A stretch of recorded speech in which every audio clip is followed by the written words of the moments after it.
Morning students. So today we are going to start our lecture number 16, chapter number 3 electrochemistry. तो last time हमने क्या किया था उसको थोड़ा बहुत रिवाइज करेंगे. लास्ट 2 लेक्चर्स का रिवीजन यहाँ पे मैं लूँगा first. Then we are going to our most important topic of this chapter, that is Wheatstone bridge. सबसे पहले हम लोग क्या करेंगे, जो हमने इलेक्ट्रोलाइटिक कंडक्टेंस का फर्स्ट लेक्चर हमने देखा था, तो उसके अंदर हम लोगों ने क्या किया था स्टार्ट. तो जितने भी बेसिक टर्म्स थे इलेक्ट्रोलाइटिक कंडक्टेंस की, तो उसको हम लोगों ने सबसे पहले पढ़ा था. और उसमें से सबसे इम्पॉर्टेंट हमें 3 फैक्टर्स जो हैं, 3 प्रॉपर्टीज़, कोई भी नाम दो, उसको हमें याद रखना है. First, it is conductivity. Second language में उसे क्या बोलना है हमें, इट इज़ कप्पा. एक नेम, उसको स्पेशल नेम दिया गया कप्पा. सिंबल याद रखना है. Then unit. ये 3 चीज़ें मैंने आप लोगों को लास्ट लेक्चर के अंदर एक क्वेश्चन भी आप लोगों को बोला था कि 3 मार्क्स में ये क्वेश्चन पूछा जाता है. कैसे पूछा जाता है, तो फिर से एक और बार रिपीट करूँगा मैं. Explain conductivity, molar conductivity and equivalent conductivity, write their formula and unit. ये 3 मार्क्स का क्वेश्चन होता है और पूछा जाता है. तो वही ये क्वेश्चन, एक हुआ कंडक्टिविटी फर्स्ट, सेकंड हुआ molar conductivity. Molar conductivity, it is related to number of moles of that electrolyte. Second thing, equivalent conductivity. तो इक्विवेलेंट कंडक्टिविटी किसके साथ रिलेशन है, तो इक्विवेलेंट वेट ऑफ इलेक्ट्रोलाइट के ऊपर. ये 3 चीज़ें. फिर कंडक्टिविटी के फॉर्मूला के ऊपर आ जाऊँ. कंडक्टेंस इनटू सेल कांस्टेंट, जैसे हम लोगों ने रेजिस्टेंस एंड रेजिस्टिविटी पढ़ा था, वैसे ही conductance and conductivity. Then formula आ जाओ molar conductivity. Symbol lambda M, capital lambda M हुआ. फॉर्मूला क्या होता है, lambda M is equal to kappa into 1000 divided by molarity of particular electrolyte. Done.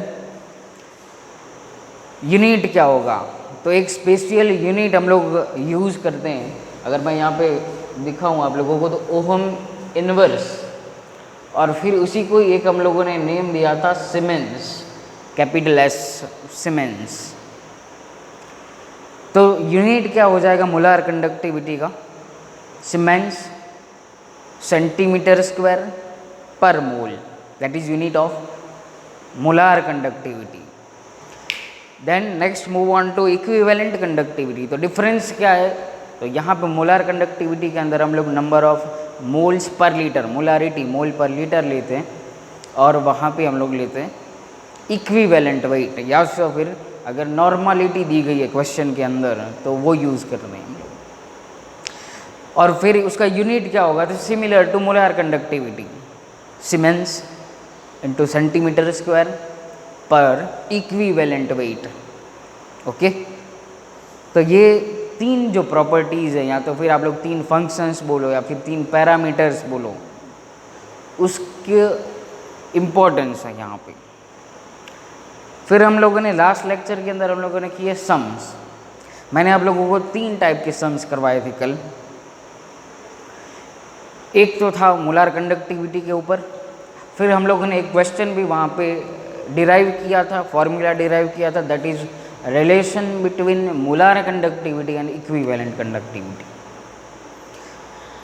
और वो फॉर्मूला क्या था, तो वो फॉर्मूला ऐसा था कि lambda M molar conductivity divided by equivalent conductivity is equal to n factor. What is n factor, if it is acid as an electrolyte, then it is number it is equal to the number of H plus ions, base है तो OH minus ions, and salt का अगर हम लोग लेते हैं तो it is equal to the number of electrons transferred. कितने ट्रांसफ़र होते हैं, जैसे हम लोगों ने इलेक्ट्रोकेमिकल सेल, इलेक्ट्रोलाइटिक सेल के अंदर बैलेंस किए थे इलेक्ट्रॉन्स, वही सेम मेथड से. रिवीजन इसीलिए क्योंकि आज जो मैं यहाँ पे टॉपिक लेने वाला हूँ उसके अंदर मैं अब आप लोगों को सीधा ऐसा एक्सप्लेन नहीं करने वाला हूँ कि भाई what is conductance, what is conductivity. Direct मैं बोलूँगा यहाँ से कंडक्टिविटी मिलेगी. इसीलिए मैं ये थोड़ा बहुत ही आप लोगों को रिवीजन आप अभी मैंने करवाया, क्यों याद कितना ही रहना चाहिए। What is conductivity, what is molar conductivity, what is equivalent conductivity, definition के साथ। ओके, तो आज हमें स्टार्ट करना एक नया कंसेप्ट। टेक्स्ट बुक आप लोगों को साथ में रखना क्योंकि थियोरेटिकल टॉपिक है। मैंने यहाँ पे आप लोगों को एक पूरा सा एक मस्त एकदम अच्छा सा एक फिगर ड्रॉ करके यहाँ पे रखा हुआ है। First I explain you whole figure, then I will tell you how we can measure the conductivity of given electrolyte. चलो स्टार्ट करें। सबसे पहले ये फिगर आप लोग पहले आराम से देखो क्या हो रहा है इस फिगर के अंदर। तो बेसिक्स से स्टार्ट करते हैं, मैं यहाँ से स्टार्ट करूँगा। अब ये जो है ये एक सिंपल मैंने आप लोगों को लास्ट लेक्चर के अंदर बताया था जब हम लोग कंडक्टिविटी समझ रहे थे। इलेक्ट्रोकेमिकल सेल है, अगर हम लोग E0 सेल फाइंड करते हैं तो वहाँ पे इलेक्ट्रोकेमिकल सेल लेते हैं, इलेक्ट्रोलाइटिक सेल हमने पढ़ा हुआ है। लेकिन हम लोग अगर कंडक्टिविटी फाइंड करते हैं तो उसको नाम देते हैं कंडक्टिविटी सेल। तो सबसे पहले यहाँ पे प्रिपेयर किया हुआ है कंडक्टिविटी सेल। और सबसे इम्पॉर्टेंट बात आप लोगों को यहाँ से ये बता दूँ कि टेक्स्ट बुक में सिर्फ और सिर्फ वेस्टर्न ब्रिज का फिगर है, ये फिगर नहीं दिया गया, तो याद रखना ये।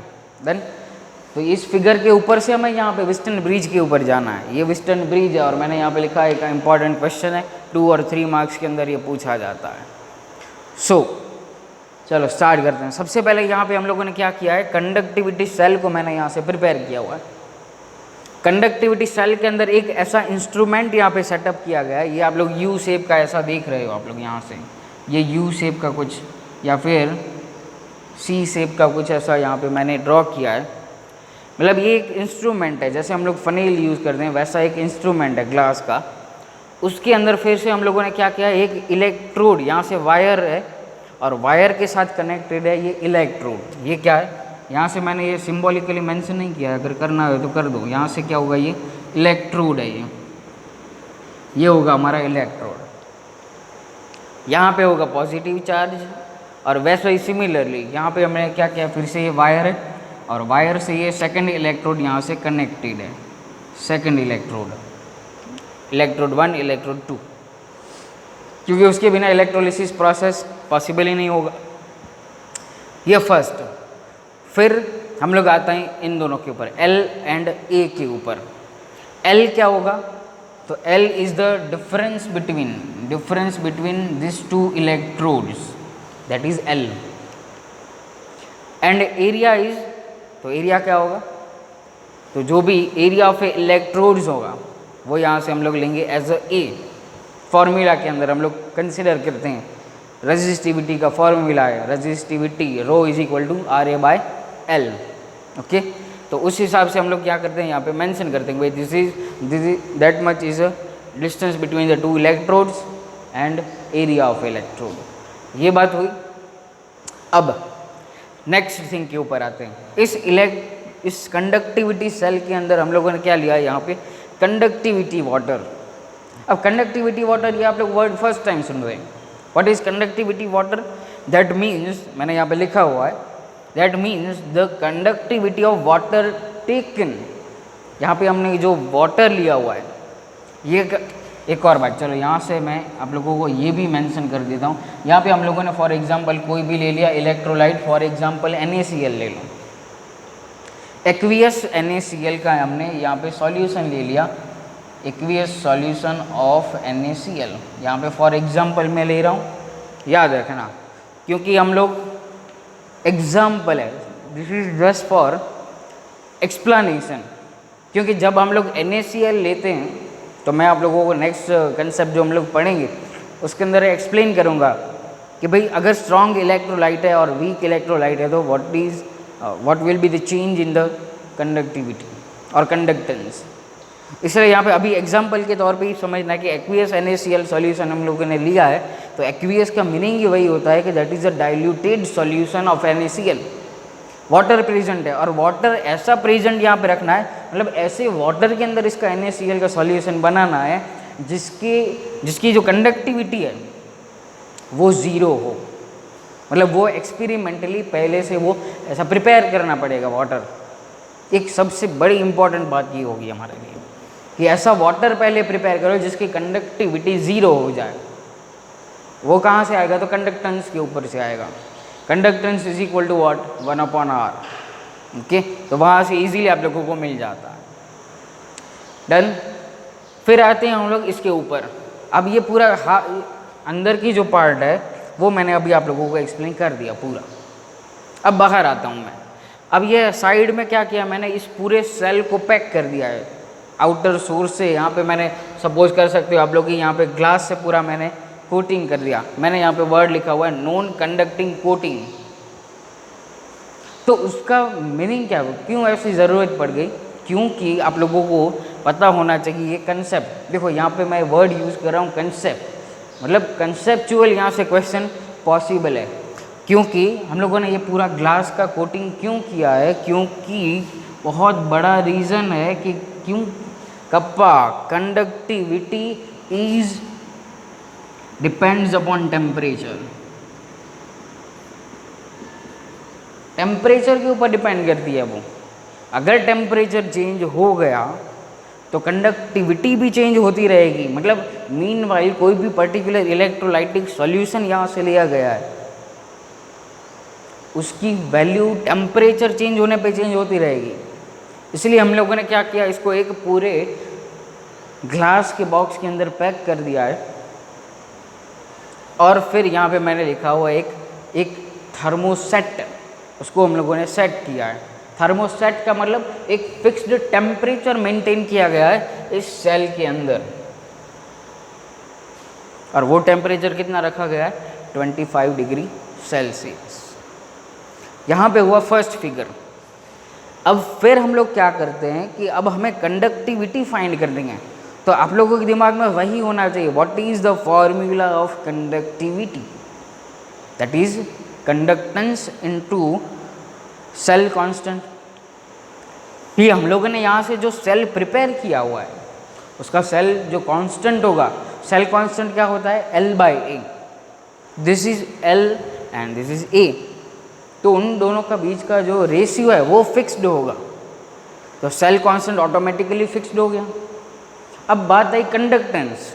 तो कंडक्टेंस कैसे फाइंड करते हैं हम? तो उसका फॉर्मूला क्या है? 1/r। देखो थियरी कोई मैं यहाँ से प्रैक्टिकल में अप्लाई कर रहा हूँ यहाँ से, क्योंकि इजीली हमें समझना है। अब हमें फाइंड करना है कंडक्टेंस, क्योंकि हमें फाइंड करना है कप्पा। तो यहाँ से कंडक्टेंस फाइंड करने के लिए हमें क्या चाहिए? रेजिस्टेंस फाइंड करना पड़ेगा। और उस रेजिस्टेंस फाइंड करने के लिए हम लोग यूज़ करते हैं यहाँ पे वेस्टर्न ब्रिज को। मैंने यहाँ पे एक टॉपिक का नाम भी यहाँ पे लिखा हुआ है, वेस्टर्न ब्रिज। फिजिक्स में भी आप लोग पढ़ोगे इसे या फिर पढ़ चुके होगे, मुझे पता नहीं है, लेकिन फिजिक्स में भी यही कंसेप्ट आ रहा है। लेकिन वो फिजिक्स पॉइंट ऑफ व्यू है, यहाँ पे chemistry point of view use करते हैं हम लोग। ओके, तो आ जाते हैं वेस्टर्न ब्रिज के ऊपर। अब वेस्टर्न ब्रिज के अंदर मिनिमम यहाँ पे 4 रजिस्टर्स यहाँ पे अटैच हुए होंगे। फिर बीच में यहाँ पे हम लोगों ने क्या रखा है? गैल्वेनोमीटर। स्पेशलिटी क्या होगी? यहाँ से एसी करंट को यूज़ करेंगे। एसी करंट क्यों यूज़ किया है? तो यहाँ पे मैंने रीज़न नीचे लिखा हुआ है, to prevent any kind of electrolysis. और यहाँ से एक और नोट भी आप लोग लिख सकते हो कि electrolysis process is only and only performed when DC current is present. तो ये याद रखना, ये पॉइंट इंपॉर्टेंट हो गया, एसी करंट। और एसी करंट क्यों यूज़ किया है? तो यहाँ पे मैंने उसका भी रीज़न लिखा हुआ है, we can change this registers. मतलब यहाँ पे अभी मैंने यहाँ पे नेमिंग की है, this is R1, R2, R3 and R4। और R4 को यहाँ से कनेक्ट किया है इसके साथ। क्यों? अकेला वेस्टर्न ब्रिज को फाइंड नहीं करना हमें, हमारा एम क्या है? What is aim of this experiment? To find, to calculate the conductivity of this electrolyte, कोई भी इलेक्ट्रोलाइट हो। और वहाँ पे ये तो प्रेजेंट होगा ही, कंडक्टिविटी वाटर। तो ये बात आप लोगों को याद रखनी। कनेक्टेड यहाँ से हो गया, वी कैन चेंज ईयर, कोई भी हम लोग चेंज कर सकते हैं यहाँ से, R1 हो, R2 हो, R3 हो, चेंज करो, नो प्रॉब्लम। वो फिर वैल्यू यहाँ से डिपेंड करती होगी। अब यहाँ से मैं आगे बढ़ता हूँ। अब व्हिटन ब्रिज में हम लोग क्या करते हैं, एक ऐसा यहाँ पे गैल्वेनोमीटर का जो डिफ्लेक्शन होता है, डिफ्लेक्शन, उसको हम लोग सेट करते हैं 0 के ऊपर। डिफ्लेक्शन, अब मैं यहाँ पे लिख रहा हूँ, डिफ्लेक्शन ऑफ गैल्वेनोमीटर जो होता है वो हम लोग क्या करते हैं, सेट करते हैं 0 के ऊपर। और फिर यहाँ से जो R की वैल्यू मिलेगी वो हम लोग फाइंड करते हैं। मतलब G यहाँ पे 0 हो गया, मतलब ऐसी एक सिचुएशन क्रिएट करेंगे जब I इज़ इक्वल टू 0 हो जाए। यहाँ से इस पाथ में, इस पाथ के अंदर I इज़ इक्वल टू क्या हो जाए, 0 हो जाए। उसी को हम लोग क्या नाम देंगे, व्हिटन ब्रिज, व्हिटन ब्रिज नाम देंगे उसी को। I इज़ इक्वल टू 0 हो गया, मतलब वर्किंग इसके जैसे हो जाएगी टोटली, इसके साथ व्हिटन ब्रिज के साथ इंक्लूड हो जाएगा ये पूरा सेल। फिर से एक और बार, ये इलेक्ट्रोलिसिस प्रोसेस नहीं होना चाहिए। अगर आप लोग यहाँ से व्हिटन ब्रिज को ऐसे कनेक्टेड नहीं करते हो, या तो फिर यहाँ से DC करंट यूज़ हो जाता है, तो क्या हो जाएगा, यहाँ पे इलेक्ट्रोलिसिस प्रोसेस स्टार्ट हो जाती है। और इलेक्ट्रोलिसिस प्रोसेस में क्या होता है, आयंस डिसोसिएट हो जाते हैं। वो हमें अभी यहाँ पे नहीं करना है, हमें फाइंड करनी है इस सॉल्यूशन की कंडक्टिविटी। ओके, तो चलो यहाँ से अब जैसे ही स्टार्ट करेंगे I इज़ इक्वल टू 0, तो हमें क्या मिलता है, एक रिलेशन मिलता है, डिराइव्ड रिलेशन है। यहाँ पे हमारी टेक्स्ट बुक में केमिस्ट्री पॉइंट ऑफ व्यू इसका कोई भी प्रूफ नहीं है, इसलिए मैं भी आप लोग क्या करूँगा, डायरेक्टली लिखवा दूंगा कि भाई यहाँ से R1, R2, R3 और R4 कोई भी ले लो, तो इनका जो रेशियो होता है वो हमें क्या मिलता है, इक्वल मिलता है। तो अब मैं यहाँ पे इसका थोड़ा बहुत जाने देता हूँ। अब रेशियो मिलेगा, हमें क्या फाइंड करना है, एम याद होना चाहिए। एक्सपेरिमेंट का एम क्या है, एक्सपेरिमेंट का एम है हमें फाइंड करनी है कंडक्टिविटी। तब वो हमें क्या मिलता है, एक रिलेशन मिलता है। टेक्स्ट बुक में भी ऐसा डायरेक्ट रिलेशन आप लोगों को दिया गया है व्हिटन ब्रिज में। फिर आप लोग फिजिक्स में पूछ सकते हो किसी को भी, भाई ये रिलेशन क्यों आया, हमारी टेक्स्ट बुक के अंदर एज इट इज़ यहाँ पे रखा गया है। अब हमें क्या है कि ये एक अननोन होगा, कोई भी रजिस्टर, इसकी वैल्यू जो होगी वो कितने ओम है, that is unknown for us, और बाकी 3 क्या है, नोन है हमारे लिए। तो सपोज करो कि ये R4 हमने यहाँ पे लिखा है, तो R4 क्या हो जाएगा, यहाँ पे 1/R4 is equal to R1 divided by R2 into R3 हो जाएगा। इसको अपोजिट करो तो R4 इज इक्वल टू क्या मिल जाएगा, R2 into R3 divided by R1। अब यहाँ से जो वैल्यू मिली R4 की, वो कब कहाँ पे यूज़ करेंगे, तो वो यूज़ करेंगे हम लोग कट्टरपा के फॉर्मूला में। कट्टरपा का फॉर्मूला क्या हो जाएगा, kappa is equal to conductance, conductance into cell constant. अब सेल कांस्टेंट तो यहाँ पे हम लोग जो सेल प्रिपेयर किया है वो कहाँ से मिल जाएगा, L और A की वैल्यू से। चलो यहाँ पे मैं फिर से लिख देता हूँ, cell constant is equal to क्या हो जाएगा, L बाई A, मतलब लेंथ और एरिया का वहाँ पे डिवाइड करेंगे तो मिल जाएगा इसकी वैल्यू, सेल कांस्टेंट की वैल्यू। और कंडक्टेंस का मतलब क्या होता है, वहाँ पे 1/R4 इंटू करेंगे सेल कांस्टेंट, तो हमें ईजीली क्या मिल जाएगा, कप्पा की वैल्यू यहाँ से मिल जाएगी। तो ऐसे एक्सपेरिमेंटली कंडक्टिविटी जो है वो हम लोग कैलकुलेट करते हैं। अब नेक्स्ट हम लोग क्या देखेंगे, अब नेक्स्ट इसी के ऊपर से हम लोग देखते हैं कि अगर हम लोग इस इलेक्ट्रोलाइटिक जो सॉल्यूशन है उसकी कंसंट्रेशन चेंज करेंगे तो क्या इफेक्ट होगा। अभी यहाँ पे हम लोगों ने कौन सा फैक्टर यहाँ पे देखा, तो टेम्परेचर चेंज। तो अगर टेम्परेचर वेरी हुआ, इंक्रीज और डिक्रीज, तो क्या चेंज हो जाएगा, कंडक्टिविटी जो है वो भी चेंज हो जाती है। तो ये याद रखना है। देन तो अभी हम लोग देखते हैं नेक्स्ट हमारा जो कंसेप्ट है, इंपॉर्टेंट कंसेप्ट, उसका थोड़ा बहुत मैं इंट्रोडक्शन लूँगा, बाकी पूरा वास्ट टॉपिक है तो इजीली हम लोग उसको नेक्स्ट लेक्चर के अंदर लेंगे। चलो ओके, तो अभी हम लोग देखते हैं नेक्स्ट